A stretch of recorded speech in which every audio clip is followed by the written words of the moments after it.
السلام عليكم ورحمة الله وبركاته. إن الحمد لله نعمده ونستعينه ونستغفره ونعوذ بالله من شرور أنفسنا وسيئات أعمالنا. من يهدي الله فلا مضل له ومن يضلل فلا هادي له. وأشهد أن لا إله إلا الله وحده لا شريك له وأشهد أن محمدا عبده ورسوله أما بعد. فقد قال الله تعالى في القرآن العظيم وفرقان المجيد: يا أيها الناس اتقوا ربكم الذي خلقكم من نفس واحدة وخلق منها زوجها وبث منهما رجالا كثيرا ونساء واتقوا الله الذي تسألون به والأرحام إن الله كان عليكم رقيبا. يا أيها الذين آمنوا قولوا قولا سديدا ويصلح لكم أعمالكم ويغفر لكم ذنوبكم ومن يطيع الله ورسوله فقد فاز فوزا عليما.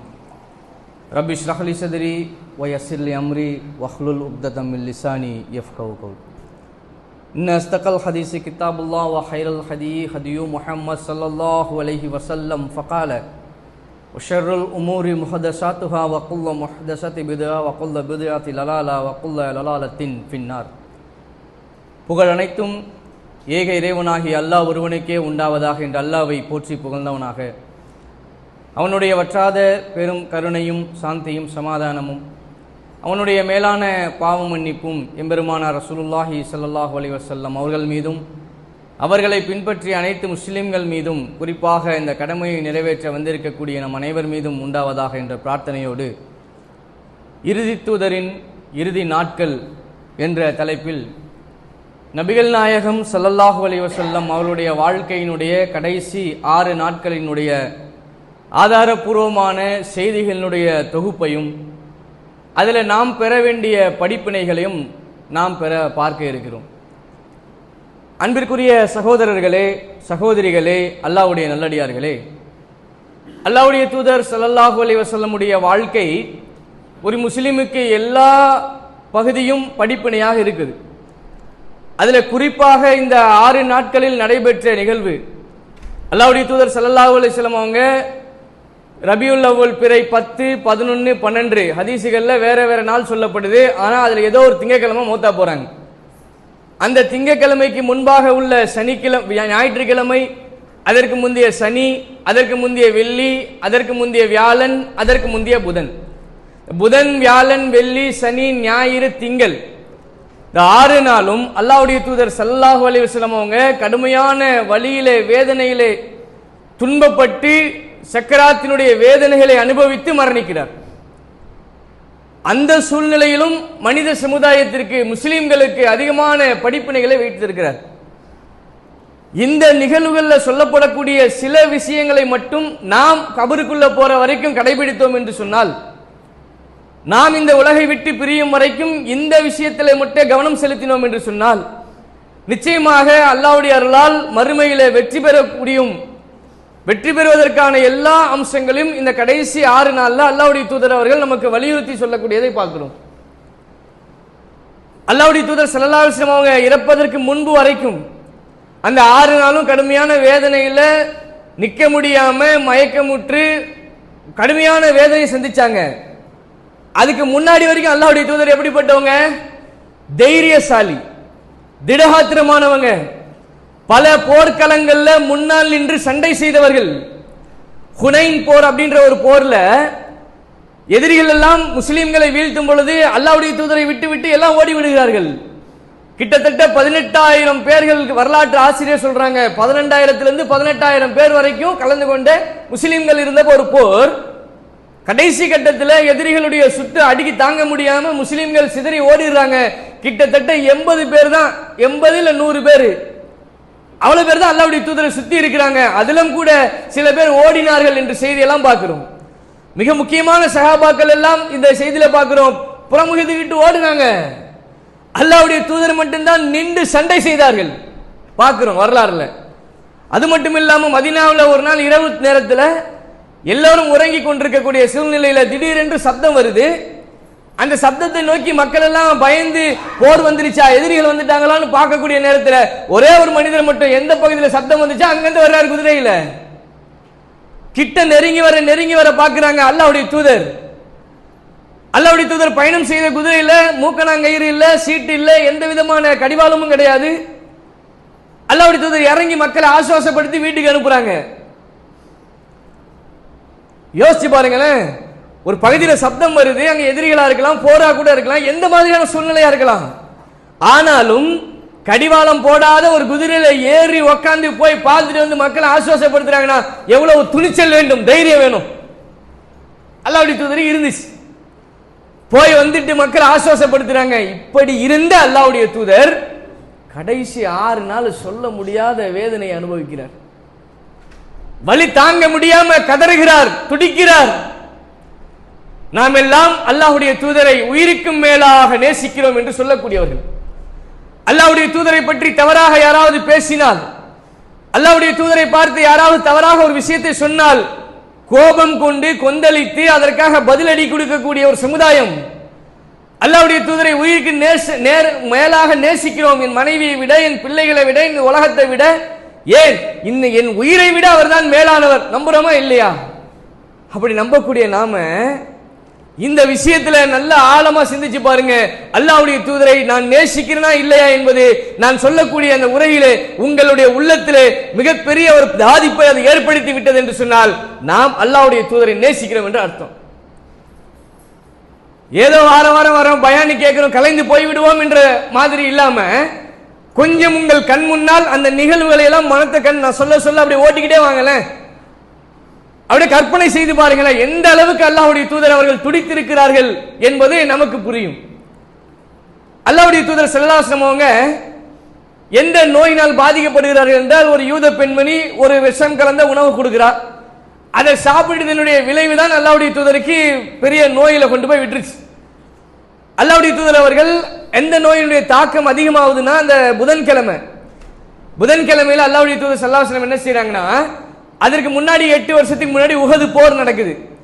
அன்னைக்கு இறந்தவங்களுக்காக ஜனாசா தொழுகை நடத்தல. அன்றைக்கு இறந்தவர்களுக்காக கஃன் துணி அப்படியே மொத்தமா அடக்கம் செய்து விடுகிறார்கள். ஜனாசா தொழுகை இல்ல, எதுவுமே செய்யல.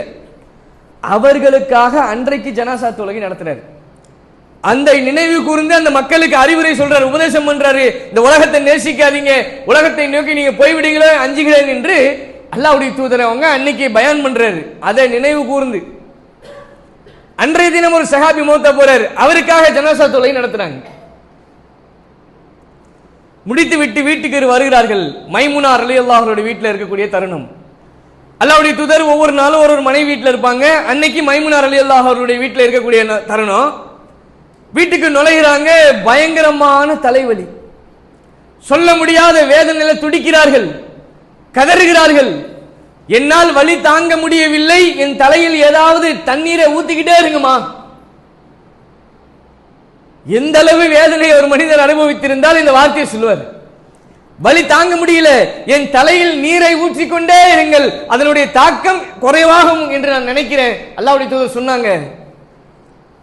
அல்லாஹ்வுடைய தூதர் வலி வேதனையில துடிக்கிறார்கள் என்று செய்தி காட்டுத்தீ மாறி செய்தி பரவுது. அல்லாஹ்வுடைய தூதர் இப்படியா, அல்லாஹ்வுடைய தூதருக்கு இப்படி ஆயிருச்சா, அல்லாஹ்வுடைய தூதர் இப்படிப்பட்ட சூழ்நிலை சந்திக்கிறாங்களா என்று அல்லாஹ்வுடைய தூதர் ஸல்லல்லாஹு அலைஹி வஸல்லம் குறித்து காட்டுத்தீ மாறி செய்தி பரவுகிறது. ஆனா அல்லாஹ்வுடைய தூதர் அவங்க இந்த வருஷத்தோடு மரணிப்பார்கள் என்று ஏராளமான முன்னறிவிப்புகள் குர்ஆனுடைய அடிப்படையா இருக்கட்டும், அல்லாஹ்வுடைய தூதரை சொல்லக்கூடிய செய்தி கூட இந்த வருஷத்தோடு நான் மௌத்தா போயிருவேன் என்று மறைமுகமாக பல இடங்கள்ல சொல்லப்பட்டுச்சு. இதா ஜா நஸ்ருல்லாஹி வல் ஃபத், இந்த வசனமும் அல்லாஹ்வுடைய தூதருடைய மறைவை உறுதிப்படுத்தக்கூடியதுதான். ஒவ்வொரு வருஷமும் ரமலான்ல அல்லாஹ்வுடைய தூதர் ஜிப்ரீல் அலைஹிஸ்ஸலாம் வருவாங்க, குர்ஆனை ஓத சொல்லுவாங்க. அந்த வருஷமும் வர்றாங்க, குர்ஆனை ஓதும் பொழுது முழுமையா ஓதி முடித்த பிறகு ஜிப்ரீல் அலைஹிஸ்ஸலாம் சொல்றாங்க, இன்னொரு முறை ஓதுங்கள், மறுமுறை ஓதுங்கள். மக்காவில் இருந்ததுல இருந்து மதீனாவில் இருக்க வரைக்கும் 22 வருஷ ஆண்டு காலம் ஒவ்வொரு வருஷமும் ரமலானுக்கு வரக்கூடிய நேரத்தில் அன்னைக்கு வரைக்கும் எவ்வளவு குர்ஆன் ஓதப்பட்டுச்சோ அதுதான் முழுமையா ஓதுனாங்க. இந்த வருஷம் அல்லாஹ்வுடைய தூதர்கிட்ட வந்துட்டு 2வது வாட்டி ஓதுங்கன்றாங்க. அல்லாஹ்வுடைய தூதர் விளங்கி கொண்டார்கள், ஏதோ ஒன்று நடக்க போகுது. முஆத் இப்னு ஜபல் ரலியல்லாஹு அன்ஹு ஏமன் தேசத்துக்கு தூதரா அனுப்புறாரு. தூதரா அனுப்பக்கூடிய அல்லாஹ்வுடைய தூதர் சொல்லி அனுப்புறாரு, நீங்க போயிட்டு வரும்பொழுது அங்க மார்க்கத்தெல்லாம் சொல்லுங்க. எல்லாம் பெரிய விஷயமா சொல்றாரு, தலைப்புக்கு உட்பட்டதை மட்டும் சொல்றோம். சொல்லிட்டு கடைசியா சொல்றாரு, நீங்கள் திரும்பி வரும் பொழுது ஒன்னு என் குடும்பத்தை சந்திப்பீர்கள், என்னுடைய வீட்டை சந்திப்பீர்கள், அல்லது என் கபரை சந்திப்பீர்கள். நீங்க வரும்போது நான் இருக்க மாட்டேன் என்று தன் மரணத்தை அறிவிக்கிறார் என்று சொன்னால் முஆத் இப்னு ஜபல் ரலியல்லாஹு அன்ஹு அவங்க கிட்ட தான்.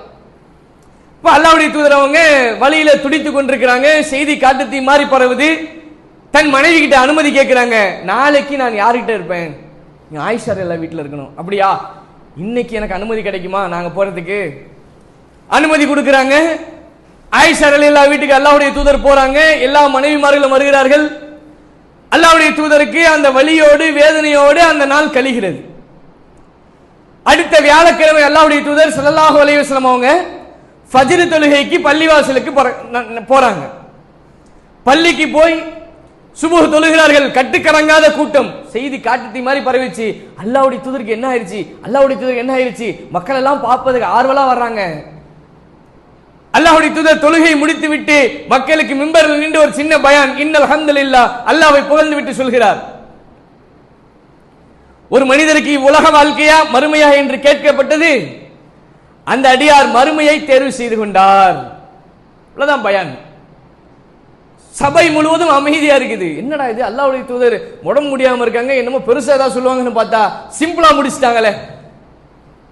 அந்த சபையில் இருந்தக்கூடிய ஒரே ஒருத்தர் மட்டும் வெடிச்சு அழுகுறாரு, ஓண்டு அழுகுறாரு, பயங்கர சத்தத்தோடு அழுகுறாரு. அதுல கூட்டத்தில் இருந்த சின்ன வயது சஹாபி பார்க்கிறாரு, என்னாச்சு இந்த முதியவருக்கு, ஏன் இப்படி அழுகுறாரு? எல்லாரும் இந்த உலகமா மறுமையாண்டா எல்லாரும் மறுமையை தான் தேர்வு செய்வோம். அல்லாஹ்வுடைய தூதர் அதான சொல்றாங்க. இந்த சபையில நம்ம இருக்கோம், நம்ம என்ன சொல்லுவோம், இந்த உலகவையா மறுமையா கேட்டா நாமளும் மறுமையை தான் தேர்வு செய்வோம். அதைத்தான் அல்லாஹ்வுடைய தூதர் சொல்றாங்க. ஆனால் அல்லாஹ்வுடைய தூதருக்கு புரிஞ்சிருச்சு, நான் சொல்ல வந்த செய்தியை ஒருவர் உள்வாங்கிட்டாரு. கூட்டத்தை விலக்கி பார்க்கறாங்க. அபூபக்கர் சித்திக் ரலியல்லாஹு அவர்கள் அழுதுகிட்டு இருக்காங்க. யா அபூபக்கர் லா தபகலு, அபூபக்கரே அழாதீங்க, அல்லாஹ் என்னை உற்ற நேசனா தேர்வு செய்தான். நான் ஒருவரை உற்ற நேசனாக்குவதாக இருந்தால் நீங்கள் தான். மக்கள்கிட்ட சொல்றாங்க, என்னை சந்திக்க வர வேண்டாம், நல விசாரிக்க வர வேண்டாம் என்று மக்கள் கிட்ட எல்லாத்தையும் சொல்லிடுறாங்க. என்னை பார்க்க வரக்கூடிய எல்லா கதவையும் அடைத்து விடுங்கள். அபூபக்கர் சித்திக் அவர்களுடைய வழியை தவிர அவர் மட்டும் என்னை வந்து பார்க்கலாம், வேற யாரும் பார்க்க வராதீங்க. நீங்க நோயாளி நல விசாரிக்க வருவீங்க, பேச வருவீங்க, என்னால் முடியல, அதனால் என்னை சந்திக்க வேண்டாம் என்று குளிர்ல நடுமையாக நடுங்கியவர்களாக அன்றைக்கு வீட்டுக்கு போறாங்க. காய்ச்சல் கடுமையாயிடுச்சு. நண்பிற்குரியவர்களே, அல்லாஹ்வுடைய நல்லடியார்களே, சகோதரர்களே, நாமும் பல நேரங்களில் நோய்வாய்ப்பட்டிருக்கிறோம். பல தருணங்களில் தலைவலி வந்திருக்கு, பல தருணங்களில் பல்லு வலி வந்திருக்கு, பல தருணங்களில் ஏன் கொரோனா வரைக்கும் போயிட்டு வந்திருப்போம். கடுமையான நோயின் காரணமாக முடியாத உடம்பு நடுக்கம் எல்லாம் வந்திருக்கும்.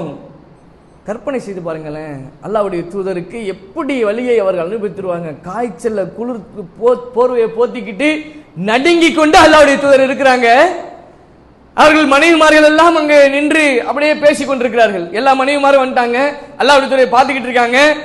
அப்போ அந்த பேச்சு வரும்ல, இப்படி நாமளே ஒரு 4 பேர் சேர்ந்து அப்படியே ஒரு கதையை பேசுவோம்ல, அப்படி பேசுறாங்க. எப்படி, நாங்கள் அந்த தேசத்துக்கு பயணம் பண்ணோம், இந்த தேசத்துக்கு பயணம் பண்ணோம், அங்க தேவாலயின் கட்டுமானம் இப்படி இருந்துச்சு, இங்க வந்து இப்படிப்பட்ட அமைப்புலாம் இருந்தது என்று பிற தேவாலயங்களை பற்றி எல்லாம் பேசும் பொழுது அல்லாஹ்வுடைய தூதர் ஸல்லல்லாஹு அலைஹி வஸல்லம் அவங்க போர்வை விலக்கி தாவா செய்றாங்க.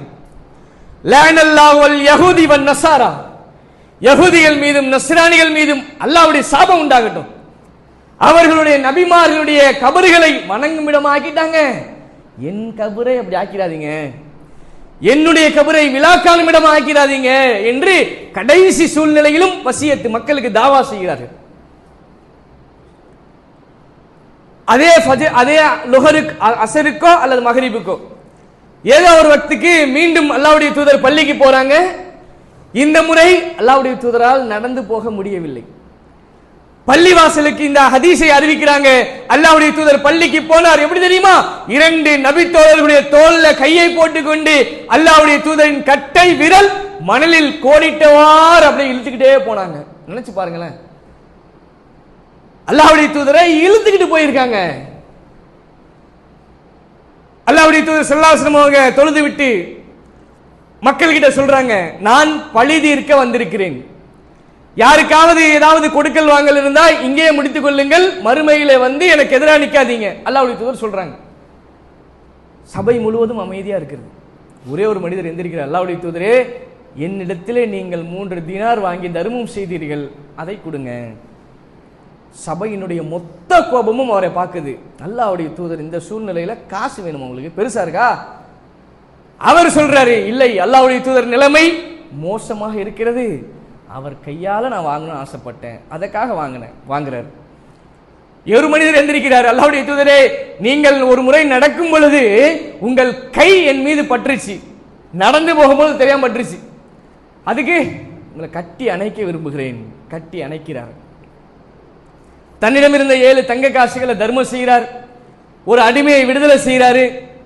அன்றைய மகரிபு தொழுகை தான் அல்லாஹ்வுடைய தூதர் கடைசியாக தொழுத ஜமாஅத்து தொழுகை. அதன் பிறகு அல்லாஹ்வுடைய தூதரால் பள்ளிக்கு வர முடியல, நிற்க முடியல, நிலை குலைந்து போய் விடுகிறார்கள். வல் முர்சலாத்தி உர்ஃபா என்கிற அத்தியாயத்தை ஓதி தொழுகை நடத்துறாங்க. இதுதான் அல்லாஹ்வுடைய தூதர் அவர்கள் கடைசியாக கலந்து கொண்ட ஜமாஅத் தொழுகை. மீண்டும் வீட்டுக்கு வருகிறார்கள். ஃபாத்திமா ரலியல்லாஹு அவர்கள் அழுது கொண்டே ஓடி வர்றார். என் தந்தைக்கு வந்த கேடே, என் தந்தைக்கு வந்த கேடே, என் தந்தை பெரிய வீராதி வீரன், இவருக்கு இப்படிப்பட்ட ஒரு நிலைமையா என்று அல்லாஹ்வுடைய தூதருடைய மகளார் ஓடி வருகிறார். துதித்துக் கொண்டே ஓடி வருகிறார். பெரும்பான்மையாக இங்க ஆண்கள் இருக்கிறோம். நம்ம எல்லாருக்கும் செல்ல குழந்தை யார்? பெண் குழந்தை. பிள்ளை மேல கூட பாசம் இருக்கத்தான் செய்யும். இதை விட ஒரு படி மேல யாரு?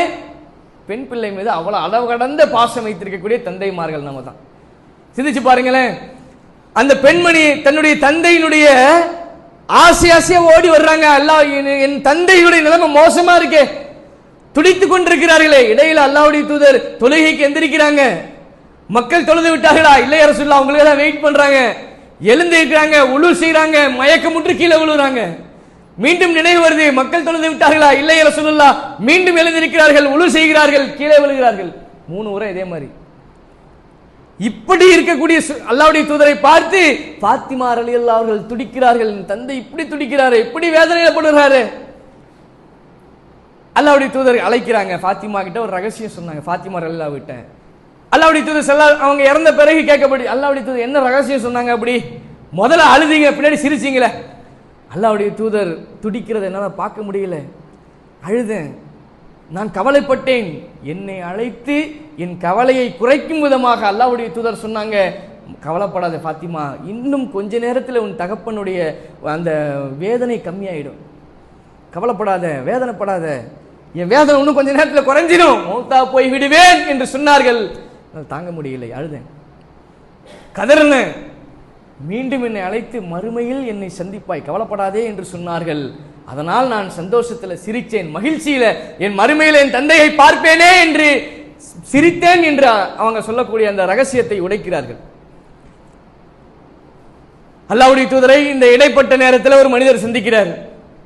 அல்லாஹ்வுடைய தூதரே, உங்களுக்கு எப்படி இருக்கு உடம்பு, பரவாயில்லையா? அல்லாஹ்வுடைய தூதர் வேதனையில துடித்தவர்களாக, இன்ன சக்கராத்திலில் மௌத், இன்ன சக்கராத்திலில் மௌத், இன்ன சக்கராத்திலில் மௌத், மௌத்திற்கு வேதனை இருக்கு, வேதனை இருக்கு, வேதனை இருக்கு. எந்த அளவிற்கு அல்லாஹ்வுடைய தூதர் அவர்கள் அந்த மரண வேதனையை அனுபவித்திருந்தால் இந்த வார்த்தையை சொல்லியிருப்பார். ஒருத்தர் சொல்றாங்கன்னா எந்த அளவு வேதனை தாங்கி இருப்பார் அவர். வேதனை தாங்க முடியாமல் இருக்கக்கூடிய சூழ்நிலையில ஒரு மனிதர் வந்து, அல்லாஹ்வுடைய தூதரே, உடல் எப்படி இருக்கிறது? உங்களில் 2 நபர்கள் அடையும் வேதனையை அல்லாஹ் என் ஒருவனுக்கு தந்திருக்கிறான். அவர் சொல்றார், 2 பேர் நீங்க வேதனை துடிப்பீங்கல்ல, ஒரு தலைவலி, ஜுரம், சக்கராத்து, ஏதோ ஒண்ணு, நீங்கள் அந்த வேதனையில 2 மடங்கு வேதனை அல்லாஹ் எனக்கு தருகிறான். அதற்கு அந்த மனிதர் சொல்றாரு, கவலைப்படாதீங்க அல்லாஹ்வுடைய தூதரே, உங்களுக்கு 2 மடங்கு கூலியா? அப்ப அவர் வழியில துடிக்கிறத பத்தி கவலைப்படல. அவர் என்ன சொல்றாரு, கூலி டபுள் அவங்களுக்கு? ஆம், 2 மடங்கு கூலி தான். நம்ம ஜாம்பஜார் கிளையில பள்ளிவாசலோடு தொடர்பு இருக்கக்கூடிய ஒரு மனிதர் வர்றாரு. தொழுதுகிட்டு இருக்கக்கூடிய வரல, எல்லா நிர்வாகிகள் தெரிஞ்சவங்களாம் உறவுக்காரங்களாம் போய் பார்க்குறீங்க. என்னங்க எப்படி இருக்கீங்க உடம்பு? இருக்குங்க, ஏதோ ஆக்சிடென்ட் ஆயிடுச்சு, ஏதோ பெரிய நோயோ, 1 மாதம் வேலைக்கு போக முடியல, கஷ்டப்படுறாருன்னு வைங்க. அவர்கிட்ட போய் ஆறுதலாக 4 வார்த்தை சொல்லும் பொழுது அவர் உள்ள எப்படி இருக்கும்? அல்லாஹ் நாடிய நபர்களை தவிர பெரும்பான்மையான மக்களுக்கு என்னடா நான் தொழுகிறேன், நோன்பு வைக்கிறேன், எல்லா நன்மையும் செய்கிறேன், தான தர்மம் செய்கிறேன், தொடர்ந்து எனக்கேத்தா சிக்கல் வரணுமா, தொடர்ந்து எனக்கேத்தா எல்லாம் வரணுமா, அல்லாஹ்வுக்கு கண்ணு இல்லையா என்ன, இப்படி நம்ம போங்க பாய் அல்லாஹ் பரவாயில்லங்க கவலைப்படாதீங்க என்று சொன்னால் அந்த வேதனை தாமிக்க முடியாம மாசம் வாடகை யார் கொடுக்கறது, பிள்ளைங்களுக்கு ஃபீஸ் கட்டணும், பல வேலைகள் இருக்கு. இப்ப அல்லாஹ் தருவான், அவன் தருவான், போப்பா போங்க பாய். இப்படி நம்ம அல்லாஹ்வுடைய தூதர் தாங்க முடியல வேதனை, இருந்தாலும் பரவாயில்லை, 2 மடங்கு கூலிதான், தன்னுடைய வேதனையை பொறுத்துக் கொள்கிறார் அல்லாஹ்வுடைய தூதர். அல்லாஹ்வுடைய தூதர் எந்த நாளில் மரணித்தார்களோ அந்த நாள் திங்கட்கிழமை ஃபஜருக்கும் லுஹருக்கும் இடைப்பட்ட நேரத்தில் மரணிக்கிறாங்க. இந்த நேரத்தில் அல்லாஹ்வுடைய தூதர் அவங்க ஆயிஷா ரலியல்லாஹு அவருடைய தோளில் சாய்ந்தவர்களாக இருக்கிறாங்க. அந்த நேரத்தில் அல்லாஹ்வுடைய தூதர் கடைசியாக திருமறையிலிருந்து ஒரு வசனத்தை ஓதுறாங்க. யார் அல்லாஹ்வுக்கும் தூதருக்கும் கட்டுப்பட்டு நடக்கிறார்களோ அவர்கள் மறுமையிலே சித்திகீன்களோடு உயர்ந்த அந்தஸ்திலே நபிமார்களோடு இருப்பார்கள். இது அல்லாஹ்வுடைய தூதர் அவர்கள் கடைசியாக பேசிய அந்த குர்ஆன் வசனம், ஓதிய கடைசியான வசனம். அல்லாஹ்வுடைய தூதர் ஸல்லல்லாஹு அலைஹி வஸல்லம் அவங்க கடைசியாக கலிமாவை முன்மொழிந்தவர்களாக வானத்தை நோக்கி பார்த்தவர்களாக அல்லாஹ்வுடைய தூதர் இந்த உலகத்தை விட்டு அவர் உயிர் பெறுகிறார். ஒரு கட்டத்தில் அல்லாஹ்வுடைய தூதர் அவர்கள் வேதனை தாங்க முடியாமல் இன்ன சக்கராத்தில் மௌத், இன்ன சக்கராத்தில் மௌத், இன்ன சக்கராத்தில் மௌத், மௌத்திற்கு வேதனை இருக்கு என்று சொல்லியே அவர்கள் மரணத்தை தழுவுகிறார்கள். அல்லாஹ்வுடைய தூதர் மரணித்து விட்டார்கள் என்று ஆயிஷா ரலியல்லாஹு அவர்கள் உணர்ந்து கொண்டார்கள். அல்லாஹ்வுடைய தூதர் உடல் எடை கனமாகிறது. அதன் பிறகு பல அரசியல் நிகழ்வுகள், அல்லாஹ்வுடைய தூதர் மரணிக்கலன்னு ஒரு கூட்டம், மரணித்தார்கள் ஒன்று, அபூபக்கர் சித்திக் நினைவுபடுத்தினார்கள், எல்லாம் நமக்கு தெரிந்த செய்திகள். இதன் பிறகு பல கட்டங்கள். சரி, நம்ம தலைப்பில் வந்துடுவோம். இதுல நான் என்ன படிப்பினை பெறப்போகிறேன், நான் என்ன தெரிந்து கொள்ள போகிறேன், இதற்கு எனக்கும் என்ன சம்பந்தம்? என்னுடைய உம்மாவும் இப்படிதான் சக்கராத்து நேரத்தில் மௌத்தா போனாங்க, என்னுடைய வாப்பா இறந்திருக்கிறாரு, என் சொந்தக்காரங்க இறந்திருக்காங்க, என் நண்பர்கள் இறந்திருக்காங்க, எத்தனையோ நபர்களை சக்கராத்துடைய நேரத்தில் நான் பார்த்திருக்கிறேன், வேதனையிலே துடிக்கிறார்கள், எந்த மாற்று கருத்தும் கிடையாது. எனக்கு என்னங்க இருக்கு, நான் கபருக்குள்ள போற வரைக்கும் இதில் நான் ஃபாலோ பண்ணுவதற்கு என்னவெல்லாம் இருக்கிறது? அன்பிற்குரிய சகோதரர்களே, அல்லாஹ்வுடைய நல்லடியார்களே, சகோதரிகளே, அல்லாஹ்வுடைய தூதர் ஸல்லல்லாஹு அலைஹி வஸல்லம் அவர்களுடைய அந்த நேரத்தில் அவர்கள் தன் மனைவி கிட்ட கொடுத்த அந்த விஷயத்தை பாருங்களேன். தன் நிர்பந்தமான சூழ்நிலை, முடியாத நேரத்திலும் என்னுடைய மனைவி கிட்ட அனுமதி கேட்கிறாங்க. நாளைக்கு நான் எங்க இருப்பேன், என்னை விட முடியுமா? அல்லாஹ்வுடைய தூதர் சொன்னால் செய்வதற்கு தயாராக இருந்தார்கள். இருந்தாலும் அந்த மனைவியினுடைய உரிமை பறிபோகிறது. அதனால கேட்கிறாங்க, என்ன போய் விட முடியுமா? நமக்கு நம்முடைய மனைவியாக இருந்தால் அடிமையாக நடத்துகிறோம். நம்ம மனைவிக்கு என்ன வேலை? பிள்ளைய பார்த்துக்கணும், வீட்டை பார்த்துக்கணும், துணி தைக்கணும், சமைக்கணும், நம்மளை பார்த்துக்கணும். சில வீடுகள் அப்படியே உள்டா, மனைவியாக இருந்தால் கணவனை அடிமையாக வச்சுக்கிறது. கணவன் எந்த முடிவு இருக்கிறதா இருந்தாலும் நான் தான் சொல்லுவேன், கணவனுக்கு எல்லா விதத்திலும் நான் தான். இப்படி சிலர். அல்லாஹ்வுடைய தூதரை பாருங்க, ஒருத்தருடைய உரிமையை அல்லாஹ்வுடைய தூதர் எந்த மாதிரி எல்லாம் கேட்டுக்கிறாங்க. அடுத்தவர்களுக்கு கொடுத்த மரியாதையை பாருங்க, நாம கொடுக்கிறோமா? இதுல படிப்பினை இல்லையா? தொழுகை விஷயத்தை எடுத்துக்கங்க. அல்லாஹ்வுடைய தூதர் ஸல்லல்லாஹு அலைஹி வஸல்லம் அவங்களுடைய தொழுகையையும் நம்முடைய தொழுகையையும் அப்படியே கண்முன்னால் நிறுத்தி பாருங்க, சிந்திச்சு பாருங்களேன். நாம் தொழுகைக்கு விடுவதற்கு சொல்லக்கூடிய காரணம் என்ன? தலைவலியா? தொழுகை இல்லை. உடல் வலியா? தொழுகை இல்லை. கலையில குளிப்பு கடமையா? தொழுகை இல்லை. சுற்றுலா போய்விட்டோமா? தொழுகை கிடையாது.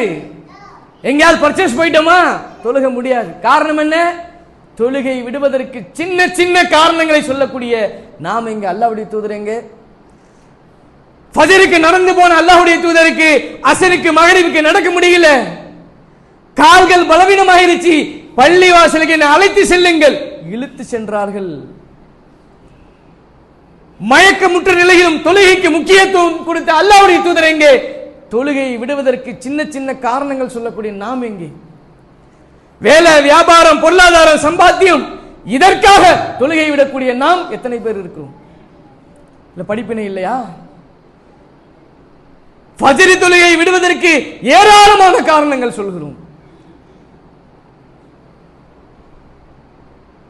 அசர்ல, லுஹர்ல, மகரிப்ல, இஷால வேலையில் இருப்போம். பல சூழ்நிலைகள் தொழுகைக்கு தாமதமா வர முடியும் அல்லது வர முடியாம போகுது. ஏதாவது ஒரு காரணம் சொல்லுகிறோம். ஃபஜ்ரில தொழுகை விடுவதற்கு நாம் சொல்லக்கூடிய மிக முக்கிய காரணம் என்ன?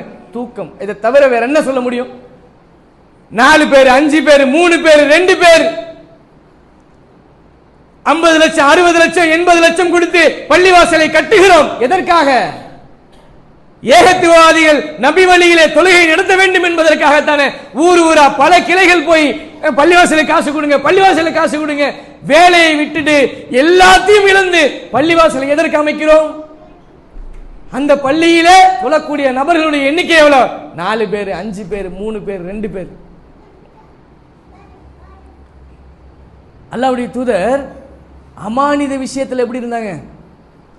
போய் நிக்கிறாங்க, மக்கள்கிட்ட சொல்றாங்க, யாருக்காவது ஏதாவது கொடுக்கல் வாங்கல் இருந்தா இப்பயே பேசிக்கங்க, சொல்லிடுங்க. நாம சொல்ல முடியுமா? அல்லாஹ்வுடைய தூதர் அதிகபட்சம் சொன்னவர் யாரு? நீங்க நடக்கும் பொழுது என் கை பற்றுச்சு. இதை தவிர அல்லாஹ்வுடைய தூதர் யாரும் சொல்லவில்லை. நாம் ஒரு சபையில நின்று யாருக்காவது ஏதாவது செய்யணுமா, என்னை செய்து கொள்ளுங்கள் என்றால் நம்முடைய கதையை முடித்து விடுவார்கள். நீ அடிச்சிட்டான், திட்டான், பேசிட்டான், புறம் பேசிட்டான், என் காசு அபகரிச்சிட்டான், என்னை மானமரியாதை எல்லாமே 4 பேர் முன்னாடி கேவலப்படுத்திட்டான், என்னை பத்தி பேஸ்புக்ல போட்டுட்டான், என்னை பத்தி இழிவுபடுத்திட்டான். யோசித்து பாருங்கள். அல்லாஹ் ரப்பல் ஆலமீனுக்கு செய்த பாவங்களை அல்லாஹ் மன்னித்து விடுவான். பிற மனிதர்களுக்கு செய்ய வேண்டிய பாவங்களை அவர் மன்னிக்காமல் அல்லாஹ் மன்னிக்க மாட்டானே. என்ன செய்ய இருக்கிறோம் சகோதரர்களே? எவ்வளவு அவதூறுகள், எவ்வளவு தீமையான காரியங்களை செய்து கொண்டிருக்கிறோம். இதெல்லாம் விட மரணம் குறித்து நம்முடைய பார்வை என்ன? பள்ளிவாசலுக்கு வர்றாரு, சுஜூதுல ஒருத்தர் மௌத்தாயிட்டாரு, ஆஹா நல்ல மௌத். சிலருடைய உடல்கள்லாம் அப்படியே வெள்ளைய விளையாடின ஆயிரும். அல்லாஹ் எப்படி ரூஹ கொடுத்திருக்கான் பாருங்க. சிலருடைய உள்ளங்கள், உடல்கள் எல்லாம் கருத்து போய்விடும். சிலருடைய கெட்ட மரணம், சக்கராத்துல 3 மாசம் 6 மாசம் படுத்த படுக்கையா இப்படி மரணிப்பார்கள் பல பேர். இவர்கள் குறித்து நம்முடைய பார்வை என்ன? பாவமோ, எவ்வளவு பாவம் செஞ்சான், எத்தனை பேர் குடும்பத்தை கெடுத்தான், அதான் அல்லாஹ் தண்டனை கொடுத்தான் சொல்றோமா? கெட்ட மௌத்து. அல்லாஹ்வுடைய தூதருக்கு பாருங்க எப்படிப்பட்ட மௌத்து. வழியிலே வேதனைகளை துடித்தார்கள், தாங்க முடியாத வேதனை அனுபவித்தார்கள். அல்லாஹ்வுடைய தூதர் சொல்ல முடியாத துன்பங்களை அடைந்து மரணிக்கிறார்கள் என்று சொன்னால் நம்முடைய பார்வையை மாற்ற வேண்டாமா சகோதரர்களே, அன்பிற்குரியவர்களே? நம்முடைய இந்த பார்வையை மாற்றுவோம். நாம சொல்லக்கூடியது அல்லாஹ்வுடைய தூதர் துடித்து மரணித்தார்கள். அவர்கள் மரணத்திற்காக நாம் கலங்க வேண்டாம், அவர்கள் மரணத்திற்காக நாம் அழ வேண்டாம். அவர்களுக்கு உயர்ந்த தர்ஜா இருக்கிறது சகோதரிகளே. ஆனால் அவர் வழியை பின்பற்றக்கூடிய நமக்கு, அவருடைய பின்பற்றக்கூடிய நமக்கு, அவர்தான் எனக்கு எல்லாம் என்று சொல்லக்கூடிய நமக்கு, அவர்தான் எனக்கு உயிருக்கு மேலானவர் என்று நம்பக்கூடிய, அதற்காக வாழக்கூடிய நாம் என்ன தியாகம் செய்திருக்கிறோம் என்பதை ஆழமாக நம்முடைய உள்ளத்தில் பதிவு செய்து, தொழுகை விஷயத்தில், கணவன் மனைவி விஷயத்தில், மற்ற விஷயங்கள்ல, அமானித விஷயங்கள்ல, இது போன்ற விஷயங்கள் எல்லாம் நாம நல்ல முறையில் நடந்து கொண்டோம் என்று சொன்னால் இன்ஷா அல்லாஹ் மறுமை வெற்றி நிச்சயம். கண்ணியம் நிறைந்த சகோதரர்களே, அல்லாஹ்வுடைய தூதர் ஸல்லல்லாஹு அலைஹி வஸல்லம் அவர்கள் இந்த உலகமா மறுமையா என்று அவர்களுக்கு கேட்கப்பட்டதற்கு அல்லாஹ்வுடைய தூதர் மறுமையை தேர்வு செய்து கொண்டார் என்று அல்லாஹ்வுடைய தூதர் சொல்லக்கூடிய செய்தியை பார்த்தோம். நமக்கு மரணம் எப்போது வரும் என்று தெரியாது. எந்த சூழ்நிலையிலே மரணம் நம்மை நோக்கி வந்து கொண்டிருக்கிறது தெரியாது. இன்றைக்கு அசருக்கு நாம இருப்போமா தெரியாது. எத்தனையோ நபர்களுடைய மரணங்களை பார்க்கிறோம். ஒரு காலத்தில் 50 வயசு 60 வயசு ஆளுகிட்ட போய் கேட்டு பாருங்க, சிலருடைய மரணங்களை சக்கராத்து நேரங்களில் பார்த்துருக்கீங்களா? சொல்லுவாங்க, ஆமா கண்ணு வழியா ரூஹு போச்சு, இப்படி ரூஹு போச்சு, வாய் வழியா போச்சு, அப்படியே துடித்து மரணித்தார்கள் என்று பிற மரணங்களை எல்லாம் சொல்லுவார்கள். இன்னைக்கு நாம சடன்லி டெத்துன்னு எவ்வளவோ டெத்துகளை பார்க்கிறோம், எவ்வளவோ மரணங்களை பார்க்கிறோம். சமீபத்தில் கூட ஒரு மனிதர் டென்னிஸ் விளையாடுறாரு, நல்ல விளையாட்டு வீரர், டென்னிஸ் விளையாடிக்கிட்டே இருக்காரு. பாலை திருப்பி விழுந்த பாலை எடுத்துட்டு வந்து திருப்பி அடிக்கும் பொழுது அப்படியே சுருண்டு விழுந்து மரணிக்கிறார். திருமண வீட்டில் தஃப்தர் படிச்சுக்கிட்டே இருக்காரு ஒரு பாய், அப்படியே கீழே விழுந்து மரணிக்கிறார். சில இடங்கள்ல பயான் பேசிக்கொண்டே இருக்கிறாரு, கீழே விழுந்து மரணிக்கிறார். எத்தனையோ திடீர் மரணங்களை பார்க்கிறோம். இந்த மரணம் நமக்கு வராதா? நாம் மரணத்திலிருந்து விலகக்கூடியவர்களா? فإن الموت الذي تفرون منه فإنه ملاقيكم وإن الموت الذي تفرون منه فإنه ملاقيكم. உங்களை சந்திக்க வருகிறதோ, எதை ஒன்று கண்டு நீங்கள் பயந்து வெறிந்து ஓடிக்கொண்டிருக்கிறீர்களோ, அந்த மரணத்தை கண்டு பயந்து ஓடுகிறீர்களே, அது உங்களை அடையும் என்று அல்லாஹ் பேசுகிறான். நாம அதை நோக்கி போகல, அது நம்மை நோக்கி வருகிறது. வந்தால் நமக்கு எந்த அமலும் செய்ய முடியாது சகோதரர்களே, எந்த இபாதத்தும் செய்ய முடியாது. டாக்டர் சொல்லிட்டாரு, பாய் 3 மாசத்துல நீங்க இறந்துருவீங்க, எதெல்லாம் செய்யணுமோ என்னெல்லாம் பார்க்கணுமோ பார்த்துக்கோங்கன்னு சொன்னா ஒரு தௌஹீத்வாதி என்ன செய்வார்? ஊட்டி, குழு, மணாலி, சிம்லா இங்கெல்லாம் நான் போனதே இல்லைங்க, போய் சுற்றுலா போயிட்டு வந்துடுறேன், அப்படி போயிட்டு வருவாரா? இல்ல விதவிதமான சாப்பாடு, மந்தி, சிக்கன், 65 என்ன சாப்பிட்டாலும் என்ன, எப்படி இருந்தாலும் 3 மாசம் தானே, நல்ல ஆண்டு அனுபவித்து விடுகிறேன் என்று ஒரு தௌஹீத்வாதி இருப்பாரா? இல்லை. ஏன்? சுன்னத்து தொழுவாரு, ஃபர்லுக்கு மட்டும் நின்றவரு சுன்னத்து தொழுவாரு, தொழுகை முடிச்சு சலாம் கொடுத்த உடனே ஓடுறவரு கையேந்தி துவா கேட்பாரு, இறைவா என் பாவங்களை மன்னித்து விடு. அழுது தொழுது கேட்பார். ஏன்? அவருக்கு தெரிகிறது இதற்கு பிறகு நான் வாழ மாட்டேன். ஒவ்வொரு முஸ்லீமும் இதைதான் வச்சிருக்கணும். என் மரணம் வந்து விட்டால் என்னால் வாழ முடியாது, ஆனால் நிச்சயமாக மறுமையிலே எனக்கு சந்திப்பு இருக்கிறது. மரணம் என்பது இந்த உலகத்திலே நமக்கும் அல்லாஹ்வுக்குமான தொடர்பு முடியாது. நமக்கும் இந்த உலகத்துக்குமான தொடர்பை முடிவதுதான் மரணம். ஆனால் நமக்கும் அல்லாஹ்வுக்குமான தொடர்பு முடியாது சகோதரர்களே. அப்படிப்பட்ட மரணம் வருவதற்குள் அதிகமான நன்மைகளை செய்வோம், தொழுகையில துஆ கேட்போம். நம்முடைய இந்த தொழுகையில அதிகமான சஜ்தாவில அல்லது அத்தையாத் இருப்பிலே நின்று அதிகமான பாவ மன்னிப்பு கேட்போம். இந்த துஆ கண்டிப்பாக ஏற்றுக்கொள்ளப்படக்கூடிய துஆவாக இருக்கிறது என்பதை உங்களுக்கு தெளிவுபடுத்தியவர்களாக வல்ல ரஹ்மான் நம்முடைய பாவங்களை மன்னிப்பானாக. ஒரு 5 நிமிஷம் கூடுதலாச்சு, அல்லாஹ் கண்டி பொறுத்துக் கொள்ளுங்கள் என்று சொன்னவர்களாக இந்த உரை நிறைவு செய்கிறேன். வாஹிதன் அல்ஹம்துலில்லாஹி ரப்பில் ஆலமீன். அஸ்ஸலாமு அலைக்கும் வரஹ்மத்துல்லாஹி.